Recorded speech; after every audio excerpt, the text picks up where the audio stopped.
महोदय, प्रौद्योगिकी में होने वाली प्रत्येक नई प्रगति नई वैचारिकता की अपेक्षा रखती है। प्रौद्योगिकी औद्योगिक उत्पादन और सामग्री के रखरखाव से भी अपना पावना वसूल करती है। इसलिए हम देखते हैं कि सुयोग्य अफसर अच्छे प्रबंधक भी होते हैं। अपने दैनिक कर्तव्यों के बीच आपको जीवन भर हमेशा ही नए विचारों और नई खोजों की तलाश करते रहना चाहिए, विशेषता प्रौद्योगिकी के क्षेत्र में।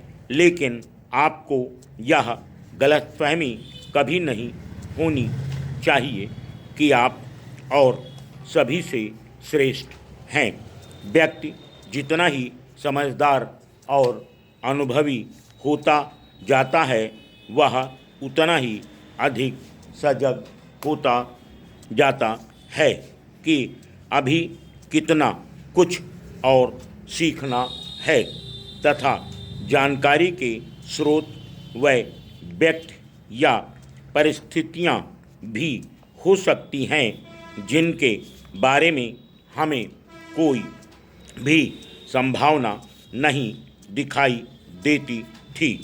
यह अकादमी आपको अफसरों का प्रशिक्षण देती है, लेकिन मुझे आशा है कि वह इस विचार को आपके मन में नहीं प्रविष्ट करती है कि सहज पोशाक और खाने की मेज पर बैठने के शिष्टाचार ही किसी तरह की श्रेष्ठता के सूचक हैं। इस ऊपरी चमक दमक से कहीं ज़्यादा महत्वपूर्ण है व्यक्ति का आंतरिक गुण, दयालुता, शिष्टता और ऐसे मूल्यों का सदाचार जो सर्वत्र उत्तम और उपयोगी माने जा सकें। भारतीय सभ्यता जिस समग्र अस्तित्व में आई, उस समय अन्य सभ्यताओं का उदय नहीं हुआ था और इस देश की सभ्यता आज भी प्रायः अटूट रूप में विद्यमान है। आप यह कभी न भूलें कि इस देश का अस्तित्व इसके लंबे इतिहास में आने वाले सभी उतार चढ़ावों के बीच अगर बना रहा है तो उसका श्रेय उन लाखों करोड़ों भारतीय किसानों और सामान्य लोगों को है जिनकी जड़ें हमारी संस्कृति में बहुत गहराई तक गई हैं।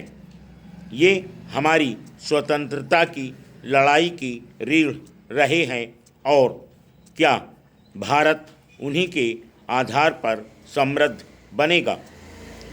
सांसारिक दृष्टि से सफल व्यक्ति वह माना जाता है जो सभी परिस्थितियों में अनुकूलता प्राप्त कर सकता है तथा जिसे केवल पश्चिम की ही नहीं बल्कि एशिया और अफ्रीका समेत सभी देशों की संस्कृतियों का ज्ञान है तथा जो न तो किसी भी संस्कृति को और औरों से हे मानता है श्रेष्ठतर और कुछ भले ही बदल जाए, लेकिन जो एक चीज़ लगातार बनी रहती है वह है साहस।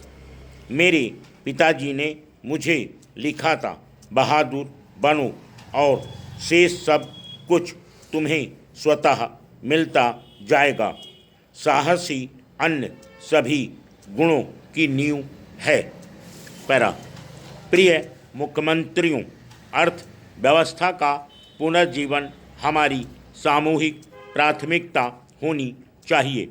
केंद्र तथा राज्य सरकारों को मिलकर सार्वजनिक तथा निजी दोनों में निवेश के संकट को, जो कि अर्थव्यवस्था में उभर गया है, को समाप्त करने के लिए कदम उठाने चाहिए।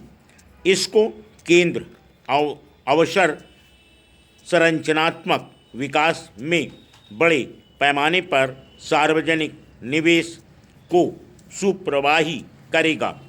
आप राजमार्ग तथा ग्रामीण सड़कों में हमारी ओर से की गई पहलों से पहले ही अवगत हैं।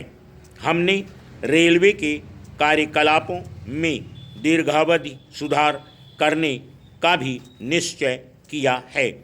हमने अगले 5 वर्षों में खर्च करने के लिए 17,000 करोड़ रुपए की राशि की एक रेलवे सुरक्षा निधि की घोषणा की है। हम शीघ्र ही बहुत सी परियोजनाओं के जल्दी ही पूरा करने के लिए एक प्रमुख निवेश पैकेज जारी करने जा रहे हैं।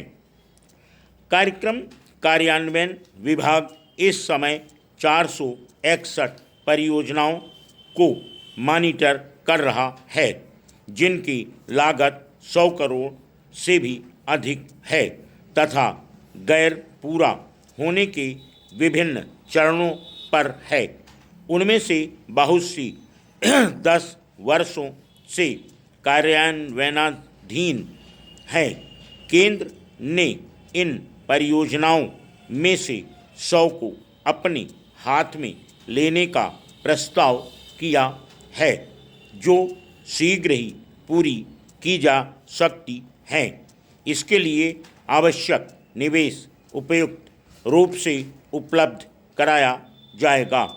हमें अर्थव्यवस्था के लिए अतिरिक्त प्रोत्साहन देने के लिए सिंचाई, कृषि अवसंरचना, पीने का पानी, शहरी अवसंरचना, राजमार्ग तथा जिला सड़कें, पुल निर्माण आदि के क्षेत्र में नई बैंक ग्राह्य परियोजनाओं को भी पहचान करनी होगी। वित्तीय क्षेत्रकों व बहुस्तरीय एजेंसियों में पर्याप्त संसाधनों से यह संभव होना चाहिए कि उपरोक्त वित्तीय तंत्रों का आविष्कार किया जा सके तथा इन परियोजनाओं को बिना किसी अतिरिक्त राजकोषीय दबाव के कार्यान्वित किया जा सके। आर्थिक विकास में तेजी पर बल देते समय दृष्टिकोण पत्र ने हमारे सामाजिक क्षेत्र के विकास के लिए अभिनव तथा और अधिक प्रभावशाली तरीकों की आवश्यकता की तरफ ठीक ही इशारा किया है।